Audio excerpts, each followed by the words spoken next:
When that Pharaoh chariot comes, I'm gonna leave you. I'm bound for the promised land. I'm gonna leave you.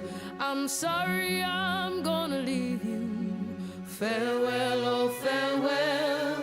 But I'll meet you in the morning. Farewell, oh farewell. I'll meet you in the morning. Bound for the promised land, on the other side of Jordan, bound for the promised land. I'm sorry, I'm gonna leave you. Farewell, oh farewell, but I'll meet you in the morning. Farewell, oh farewell, oh, I'll meet you in the morning. Farewell, oh farewell, oh, I'll meet you.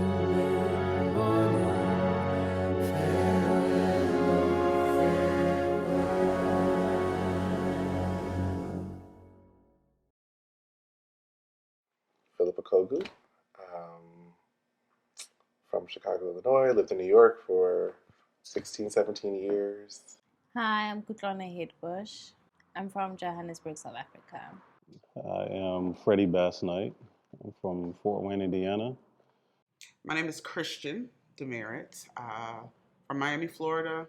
I'm here to, I guess, include some insight of my own, maybe based on my experiences about the culture, about Black culture. In grade school, I was asked to do a family tree maybe, I want to say maybe second grade, if I remember correctly. It's a little vague, but I remember coming home and asking about my history.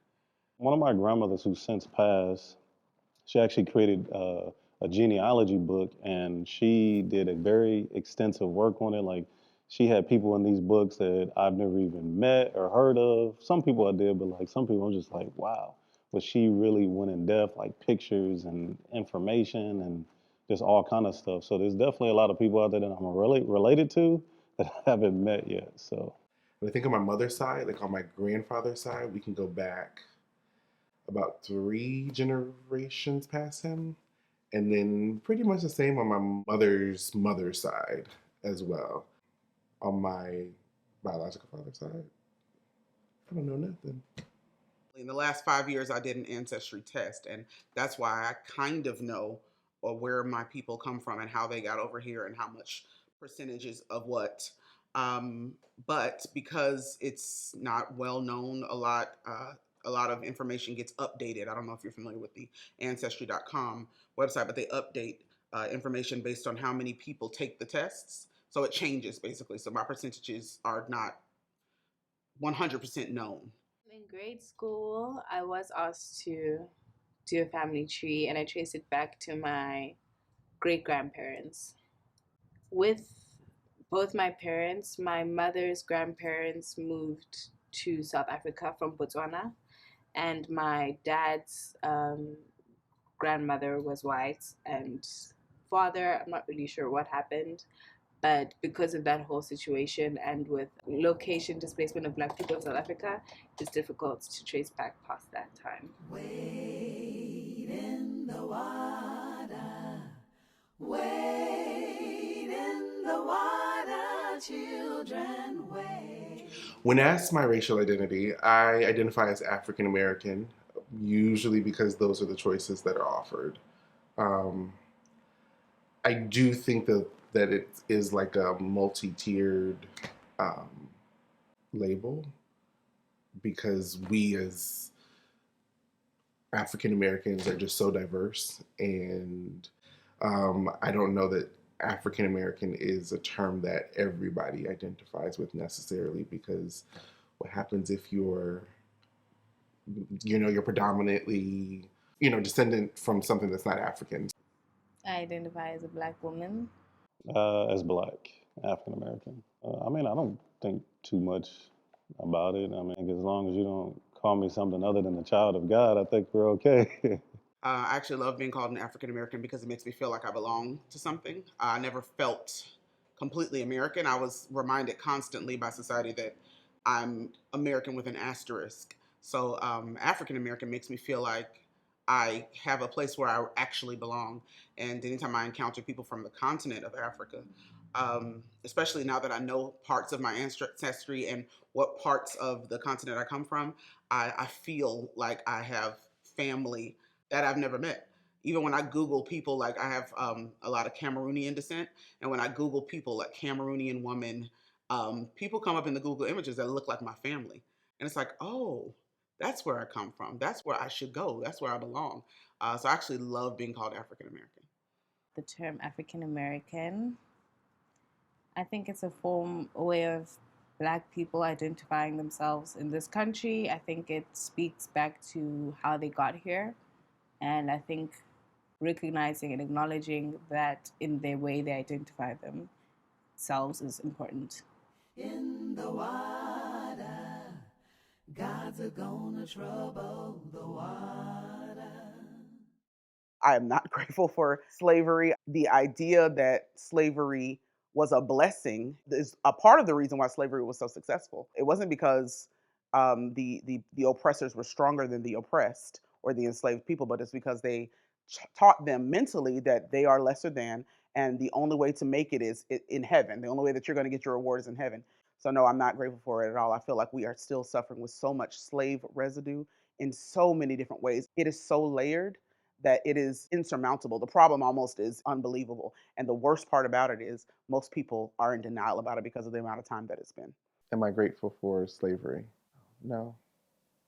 No. No. You know, in my family history, my great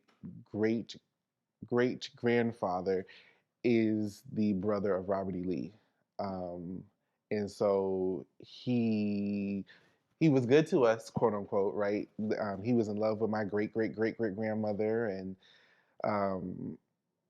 she was still enslaved. It wasn't like it wasn't like he said, you know, you're my wife and let me treat you like, you know, make a proper family out of you. But he gave her nicer things, I guess. I know that their child was put through like formal schooling, formal education, went to college, and so life may have still been really difficult, really hard, or not may have been, it was, that you were still considered 3/5 of a person, particularly at that time. They came up with the legislation, you know, so that you were benefiting their financial status in society. That even though the story goes that she was loved, what was love? What was that?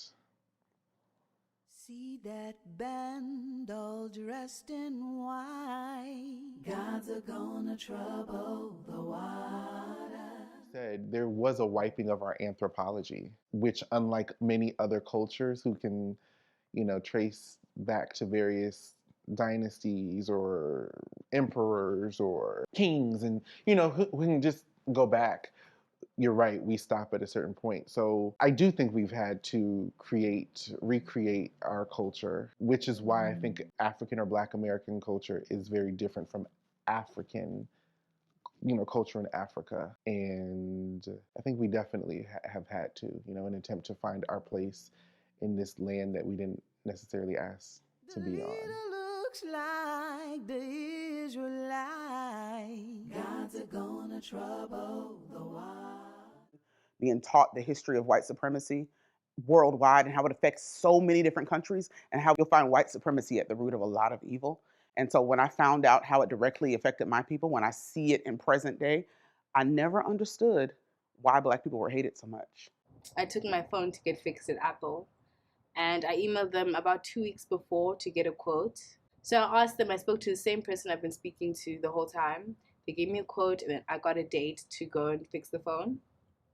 Then they took the phone in. It was to be fixing the battery and fixing the screen. Fixing the battery was about $69, and fixing the screen was $275. And I took it in, and then I got back after the repair, and they had only fixed the battery. And I asked them, why didn't you guys fix the screen? So they went away for quite a while. I saw the person who was helping me speak to the technician, and then another manager came, and they're all discussing in the corner. Then another lady came up to me, I think it was the manager, and she apologized and said that the technician stopped after the battery because they weren't sure about the cost that I could cover the cost of fixing the screen, which was a lot more expensive. And I asked them why. What about, does this always happen? Do you guys just stop service midway because you think someone can't afford it? Then she looked back at her people who were all white and looked back at me and they said, no, we'll apologize. And I was just like, hectic. One time when I was living in Pennsylvania, I was at a bus stop. I was waiting to go to Pittsburgh, and there was these two white guys in a truck. And as soon as the light turned green, they turned this way, and as they turned, the guy that was on the passenger side yelled out "nigger," and I was just like, "Oh wow." When I was 15, I was working at this sports club called Roby Sports and Fitness in Richmond, Virginia. And I got off at like 11 o'clock at night, and I'm riding my bike home. And I can remember I asked my uncle to drive me and to pick me up because it was a late shift, and I had just picked it up. But he couldn't. And when I got off work, I'm riding my bike home. And sure enough, I got pulled over on my bike, and the police officers start questioning me. And I can hear over the radio they're searching for a robbery suspect who was like 6'2", 200 and something pounds. He had taken like TVs or a TV, a stove, like large items. And the one white officer was adamant that he had got his suspect, he had found him, and that was me. And I'm like, what am I doing? Where do I have TVs?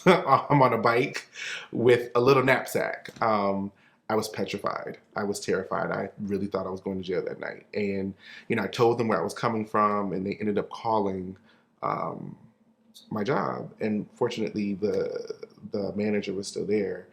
And so a white man validated my story, and that is why I did not get arrested that night. That has sat with me for years. And it changes the way you walk in the street. It changes the way you interact with people who are supposed to be serving and protecting you.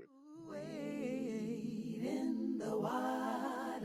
Oh, wade in the water, children, wade. So when you're getting pulled over by a white officer, but I guess from what I've learned, not just from what you see in the news and the media, but also from my parents growing up, just what I've done is I've just complied. I was respectful. Sometimes I even had my hands on the steering wheel. You're just kind of taking a little extra precaution because you don't want to put yourself in a situation where, a gun is drawn on you or God forbid you get shot. So I just try to be as compliant as possible just to not put myself in a potentially dangerous situation because you don't know what their frame of mind is or their upbringing or if they're just kind of jittery or they're scared or whatever. Because, I am a bigger black guy, so like maybe some people might be somewhat intimidated by that. So you just never really know what's going on in people's minds. So you just have to do things to not escalate the situation or put yourself in a position to where, your life gets ended. The lynchings that were never documented. So even in your stats, when people have come at me in this conversation, other Black people, trying to tell me that police brutality in the Black community is not as great as the news makes it. Over the course of history, these are the stats. And I'm like, but how can you collect data to get those, statistics when so much of it was undocumented? So many people went missing and nobody cared. I never understood why Black people were hated. The mass shooting in Buffalo, New York specifically, how that young boy, he was born in 2004, he's 18 years old, how I don't know him personally, but I can bet that Black people ain't done nothing to him. He was just born. So this has been passed down to him. I can bet that he had no reason, specifically, personally, to hate Black people in general. Yet he set out on a 2-hour-plus journey to a Black neighborhood in a food desert to a grocery store in Buffalo, New York, and killed Black people who were born in 1957, 1946. Black people who have gone through Jim Crow, only to be taken out of here, not by old age, not by diabetes, not by high blood pressure, but by some young, white, 18-year-old child to cut their life short. These are grandparents. These are former police officers. These are biracial kids that he killed. And he stopped and told certain people, here's your reparations. You wanted reparations? Here are your reparations. And then killed them. And then stopped white people and said, oh, no, I'm not trying to get you. I'm looking for the black people. That's when it hurts to be black. Because what did black people do to you, young man? What did black people do to white people, period? What do we ever do to anybody to deserve the treatment worldwide that they get? It is like a curse sometimes. And that's when I feel like, what did we do? That's when I have to stop myself from asking God, why? What did black people do to deserve to be hated? Especially when they love us so much. They love the culture so much. They love the slang so much. Everybody wants a big ass now. Everybody wants to twerk now. Everybody wants lip fillers now. Everybody wants kinky hair now. Everybody wants the features and the pop culture shit and the slang, and everybody wants to do the TikTok dances, but nobody wants the blackness. You want our rhythm, but you don't want our blues. What do we do to deserve that? God is gonna trouble, yes he will.